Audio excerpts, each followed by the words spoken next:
सबको मेरा जय मसीह की। परमेश्वर का नाम का विशेष धन्यवाद करता हूँ आज के सुंदर समय के लिए जो परमेश्वर ने आज मुझे दिया आप लोग के सामने थोड़ी देर उसकी वचन को रखने के लिए।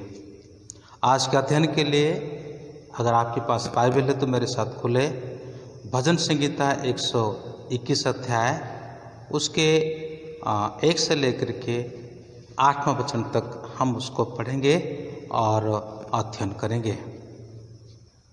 मैं आपके लिए पढ़ूंगा, ध्यान करके आप सुनना। मैं अपनी आँखों पर्वत की ओर लगाऊंगा, मुझे सहायता कहाँ से मिलेगी? मुझे सहायता यहोवा की ओर से मिलती है। वो तेरी पाँवों को टलने ना देगा, तेरा रक्षक कभी ना ऊँघेगा। सुन, इस्राएल का रक्षक ना ऊँघेगा और ना सोएगा।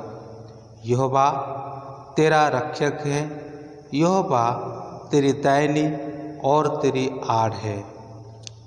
ना तो दिन को धूप से और ना रात को चांदनी से तेरी कुछ हानि होगा। यहोवा सारे विपत्ति से तेरी रक्षा करेगा। यहोवा तेरे प्राण को रक्षा करेगा। यहोवा तेरे आने जाने में तेरी रक्षा अब से लेकर सदा तक करता रहेगा। प्रार्थना करेंगे। प्रभु जी धन्यवाद करते हैं सुंदर वचन के लिए। इस वचन के द्वारा आप हमें बोले और बातें करें। प्रभु तू हमारा सभी कमजोरी को जानता है, वचन के द्वारा तो हमें दृढ़ कर। यीशु के नाम से मांगता हूँ, आमीन। जब मैं इस अध्याय को पढ़ रहा था और परमेश्वर ने मुझे 4 विशेष थॉट को इस अध्याय के आधार पर मुझे दिया जो मैं आप लोगों के सामने आज रखूंगा। पहली बात तो है कि परमेश्वर कौन है। दूसरी बात तो है कि परमेश्वर क्या करता है। तीसरी बात है हम क्या करेंगे। चौथी बात है और क्या प्रतिज्ञाएं हमारे लिए परमेश्वर ने रखा है। सबसे पहली बात है कि परमेश्वर कौन है, इसके बारे में हम देखते हैं तो वचन में लिखा है कि वो आकाश और पृथ्वी का करता है। दूसरा वचन का दूसरा लाइन में लिखा है आकाश को हम देखें, वो पृथ्वी को हम देखें, आकाश में जितनी सारी सृष्टि है उनको भी देखें, पृथ्वी में जितनी सारी सृष्टि है उनको भी देखें। ये सभी का करता है वो सभी को रचने वाला है वो। फिर उसके साथ साथ हम देखते हैं कि परमेश्वर ने ये संसार में यदि जानवरों को बनाया तो उनके चरने के लिए चराई को भी बनाया है। परमेश्वर ने यदि इंसान को बनाया है तो उसको भी खाने के लिए फल फ्रूट्स को बनाया है। परमेश्वर यदि मछली को बनाया तो उनको रहने के लिए और उनके खाने के लिए जल को बनाया है। परमेश्वर 6 दिन तक सब कुछ बनाया। उत्पत्ति उसका 1 अध्याय को ढंग से पढ़ेंगे तो हमें पता चल जाएगा कि परमेश्वर ने सब कुछ बनाया है। खाली उतना ही नहीं बल्कि सब कुछ बनाने के बाद वो सब के ऊपर राज करने के लिए परमेश्वर आपको और मुझे बनाया। पहले तो परमेश्वर आदम को बनाया, उसके बाद परमेश्वर ने हवा को बनाया। तो उसी प्रकार परमेश्वर ने सब कुछ को सृष्टि किया है। वो हम जिस परमेश्वर को विश्वास करते हैं, हम जिस परमेश्वर के पीछे चलते हैं, वो कोई ऑर्डिनरी परमेश्वर नहीं है, वो कोई सामान्य परमेश्वर नहीं है, बल्कि ये संसार को सृष्टि करने वाला परमेश्वर वो है। आकाश और पृथ्वी को सृष्टि करने वाला परमेश्वर वो है और वही परमेश्वर हमारा परमेश्वर है और जिससे हम विश्वास करते हैं। फिर उसके बाद परमेश्वर कौन है? परमेश्वर सहायता करने वाला है। परमेश्वर हमारा सहायक है। इसके बारे में हम क्या कह सकते हैं? सहायता आखिरकार किसको चाहिए होता है? सहायता किसकी आवश्यकता होती है? सहायता के बारे में हम सोचें, जो व्यक्ति बेसहारा होता है, जिसके आगे पीछे कोई नहीं होता है और ऐसे व्यक्ति को सहायता की आवश्यकता होती है। या किसी भी परेशान में कोई व्यक्ति फंस गया है, किसी भी विशेष संकट में वो व्यक्ति फंस गया है, ऐसे समय पर उसको सहायता की आवश्यकता होती है। इसलिए प्रभु यीशु ने कहा कि हे बोझ से दबे हुए लोग मेरे पास आओ, ये थके हुए लोग मेरे पास आओ, मैं तुमको विश्राम दूंगा। मैं तुमको क्या दूंगा? विश्राम दूंगा। पतरस ने कहा अपनी सारे बोझ जो है उसके ऊपर डाल दो, क्योंकि वो तुम्हारे लिए चिंता करता है। कितना सुंदर बात है ये सृष्टिकर्ता होने के बावजूद भी हमारे लिए चिंता करता है और हमारी सहायता करता है। ये सहायता के बारे में जब कहूँ तो मैं थोड़ी 2 शब्द में अपनी गवाही भी देना चाहूँगा। जिस दिन लॉकडाउन शुरू हुआ, स्कूलें बंद हो गई और हम भी ये सोचने लगे कि अब हमारा क्या होगा, हम कैसे अपने परिवार को चलाएंगे और कैसे हम अपनी खाने पीने का व्यवस्था करेंगे, क्योंकि तनख्वाह भी नहीं मिलने वाला है। लेकिन जब लॉकडाउन का शुरुआत हुआ तभी मेरा एक हिंदू दोस्त है, वो फ़ोन करके अपनी तरफ से कहता है कि सर हमने यहाँ पे गरीबों के लिए मतलब आवश्यकता जिनको होती है उनके लिए कुछ सामान रख रखा है, आपको चाहिए तो आप यहाँ आकर के हमारे से ले लें। अब मेरे को करीब 3 बार उसने मदद किया। फिर उसके बाद तीसरी बार के बाद तो वहाँ बंद हो गया, जो प्रोविजन था उनका ख़त्म हो गया। हम ऐसे ही सोच रहे थे कि आगे क्या होने वाला है, कहाँ से हमारे पास सहायता आने वाला है। तभी एक परमेश्वर के दास ट्रेवर फीमेन ने, जो मानसरोवर जयपुर में प्रभु का सेवा करते हैं, वो मुझे हालचाल पूछते हैं और मैं बताता हूँ, तो वो भी अपने पास बुलाते हैं। करीब 2 बार उन्होंने तकरीबन हमें 40-45 दिन के लिए हमें उन्होंने जो भी राशन पानी है वो मुहैया करवाया। फिर उसके बाद इस वीडियो को जिस दिन मैं उड़िया में बना रहा था और उसी शाम को ही मेरी वाइफ बोल रही थी कि ये जो I will lift my eyes और माइंड आइज, ये जो मेरा टॉपिक है, और ये टॉपिक को मैं उड़िया में भी बना रहा था और रात का समय था। उससे पहले मेरी वाइफ कह रही थी कल से हमारे पास और मसाला सामान को छोड़ करके और कुछ नहीं है। लेकिन मुझे विश्वास था कि परमेश्वर सहायता करने वाला है। वीडियो बन गया, रात को अपलोड कर दिया। सुबह के टाइम पर मेरा एक दोस्त मोहन से फ़ोन आता है, वो कहता है कि सर और पास्टर बाइजू जो है अपने चर्च के लिए कुछ राशन के सामान ला रखे हैं, लेकिन वो आपको भी याद कर रहे थे। पहले मैं भी मेरी तरफ से कह रहा था कि टाइटस सर को भी एक पैकेट देना ज़रूरी है। तो पास्टर ने कहा कि ठीक है, आप उनको बुला दो। वैसे मैं भी सोच रहा था अच्छी बात है। फिर तुरंत वो फ़ोन करता है और मैं चला जाता हूँ और जो पैकेट मुझे मिलता है मैं घर पे खोल के देखता हूँ तो करीब करीब उसमें 1 महीने का सारा प्रबंध वहाँ पे ऑलरेडी था। यानी जुलाई महीना अंत होने तक का सारा व्यवस्था वहीं पर था। मार्च के महीने से लेकर के अभी तक परमेश्वर डिफरेंट एंगल में हमें परमेश्वर अपनी मदद करता है। तो इसीलिए परमेश्वर क्या करने वाला है? परमेश्वर सहायता करने वाला है। तो उसके बाद हम फिर क्या देखते हैं कि परमेश्वर हमें रक्षा करने वाला है। रक्षा शब्द से आप क्या समझते हैं? हम क्या समझते हैं? रक्षा विभाग के हमारा देश में भी है। रक्षा विभाग का कार्य क्या है? उसका कार्य है रक्षा करना। किसको रक्षा करना? देश के नागरिकों को, देश की सीमाओं को, देश के जो भी है, जितना भी हेरिटेज है देश का, वो सबको रक्षा करने का जिम्मेवारी उनके ऊपर होती है। वो कैसे खाते हैं, कैसे सोते हैं, कितना समय वो रेस्ट करते हैं, हमें पता नहीं, लेकिन सीमा में हमेशा वो तैनात रहते हैं ताकि क्या कर सके? हमें छुटकारा दे सके, ताकि क्या कर सके? ये हमें रक्षा कर सके। परमेश्वर कभी कभी जब हम विपत्ति में पड़ जाते हैं, जब हम संकेत में आ जाते हैं, ऐसे परिस्थिति में परमेश्वर क्या करता है? हमारे लिए एक फौजी बनकर के आ जाता है, हमें रक्षा करने के लिए। एक सेनापति बनकर के आ जाता है, एक विशेष योद्धा बनकर के आ जाता है हमें रक्षा करने के लिए। जबकि वो परमेश्वर का सिंहासन स्वर्ग है, पृथ्वी उसका पैर का चौकी है, लेकिन उसके बावजूद भी वो क्या करता है, हमें रक्षा करने के लिए आ जाता है। इसलिए पहला पत्रस 2:8-9 वचन में यही कहा जाता है कि तू राज्य के याजक है। हमें राज्य के याजक बना देता है और वो अपने आप को दास के रूप धारण कर लेता है, एक सामान्य रूप को धारण कर लेता है। प्यारे मित्रों, कितने सौभाग्य की बात है कि ऐसे परमेश्वर का हम विश्वास करते हैं और ऐसे परमेश्वर हमारा परमेश्वर है। तो फिर उसके बाद क्या लिखा है यहाँ पे कि वो हमारा दाहिने की आड़ है। आड़ का मतलब ऐसा समझ सकते हैं कि एक परछाया है।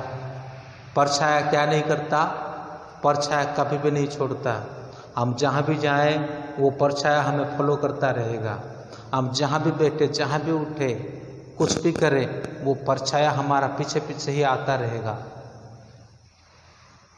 जैसे एक बॉडीगार्ड हमेशा अपने मालिक के पीछे चलता रहता है, आगे आगे चलता रहता है, अपने मालिक को रक्षा करने के लिए अपना जीवन तक कुर्बान कर देता है, ठीक वैसे एक बॉडीगार्ड की तरह परमेश्वर कार्य करता है। आपने मंत्रियों को देखा होगा, राष्ट्रपति को देखा होगा, वो जब चलते हैं उनके आगे गाड़ी होते, पीछे गाड़ी होते, बीच में वो होते हैं। जब वो उतरते हैं तो बॉडीगार्ड उनके आजू बाजू होते हैं। एक बॉडीगार्ड के हाथ में एक अटैच होता है। जब कभी शत्रु का कोई भी आक्रमण उसके ऊपर होता है तो तुरंत वो अपने अटैच को उठाता है, उसमें जब बुलेट प्रूफ के द्वारा अपने मालिक को बचाता है। भले उसको गोली लग जाए, भले वो घात हो, उसको ऊपर घात हो जाए, भले उसके ऊपर हानि पहुंच जाए, लेकिन अपने मालिक को हानि पहुंचने के लिए नहीं देता। क्यों? क्योंकि वो उसका बॉडीगार्ड है। ठीक वैसे हमारा परमेश्वर भी एक बॉडीगार्ड के नाम कार्य करता है, एक बॉडीगार्ड की तरह कार्य करता है और वो हमें ऊंचा दर्जा देता है, लेकिन एक दास के रूप में आकर के हमारे लिए कार्य करता है। कितना महान परमेश्वर है वो, कितना सुंदर परमेश्वर है, कितने अच्छे विचार है उसका। इसलिए तो दाऊद कहता है, हे परमेश्वर, मैं कौन हूँ जो तू मेरे लिए ऐसा सोचता है? तू मुझे दूतों से भी ऊपर करके रखा है, क्यों? तब शायद अगर मैं ऐसा पूछूं तो परमेश्वर यही जवाब देगा कि मेरा बेटा और मेरी बेटी, तू मेरा हस्तकला है, तू मेरा कलाकृति है। सभी सृष्टि को तू जो भी देख रहा है, वो सारा सृष्टि को तो मैं अपने मुंह के वचन के द्वारा बनाया है, लेकिन तुझे मैं अपने हाथों से बनाया है। इसलिए तू मेरे लिए स्पेशल है, तू अहमियत रखता है। फिर उसके बाद हम देखते हैं कि परमेश्वर क्या करता है। वो परमेश्वर हमारा पाप को टलने नहीं देता है, जो हमें उसका दूसरा वचन में ही देखने को तीसरा वचन का पहला लाइन में देखने को मिलता है कि वो हमारा पाप को क्या नहीं करता, टलने नहीं देता। दाऊद भजन संहिता 40 अध्याय में कहता है कि परमेश्वर मुझे कीचड़ से उठाया, पंख से उठाया और चट्टान में खड़ा किया, ताकि मैं लड़खड़ा ना जाऊं, ताकि मैं डूब ना जाऊं। हमें स्थिर करके रखता है। क्या करके रखता है? हमें स्थिर करके रखता है। ये है हमारा परमेश्वर का खासियत और इस प्रकार कार्य वो करता है। हम देखते हैं कि फिर 5वां वचन में कि वो ना कभी सोता है ना कभी ऊँघता है। बड़ी आश्चर्य बात है। जिसने रात को बनाया सभी प्राणियों को विश्राम करने के लिए, जिसने हमारे लिए नींद को बनाया, आज वही परमेश्वर हमारा रखवाली करता है जब हम सो जाते हैं। आज वही परमेश्वर एक चौकीदार के न्याय कार्य करता है। आपने किसी कैंपस को देखा होगा, किसी सोसाइटी को देखा होगा, सोसाइटी में वॉचमैन रहता है, गोरखा बहादुर वगैरह रहते हैं, वो रात भर व्हिसिल बजाते हुए जागते रहो कहते हुए अपने डंडा को रोड में पीटते हुए वो चलते रहते हैं, रात भर पहरा देते हैं। रखवाली करते हैं, ठीक वैसे हमारा परमेश्वर रखवाली करता है। अगर एक बस चलाने वाला यदि चलाते चलाते उसकी आंख लग जाए, क्या हालत होगा? बस जाकर किसी खड्डे में गिर जाएगा या कि एक्सीडेंट हो जाएगा। तो ये संसार को रचने वाला, ये संसार को चराने वाला यदि वो सो जाए, अगर वो ही ऊँघ जाए, तो फिर क्या हम कह सकते हैं? इसलिए वो ना कभी सोता है ना कभी ऊँघता है। एलिया की घटना को हम जानते हैं। 450 भविष्यवक्ताओं को लेकर के एक बहुत बड़ी चुनौती वहाँ पर हुई थी। वो 450 भविष्यवक्ता अपना शरीर को और काटते हुए अपने देवता को जगाने के लिए कोशिश कर रहे थे, उठाने के लिए कोशिश कर रहे थे।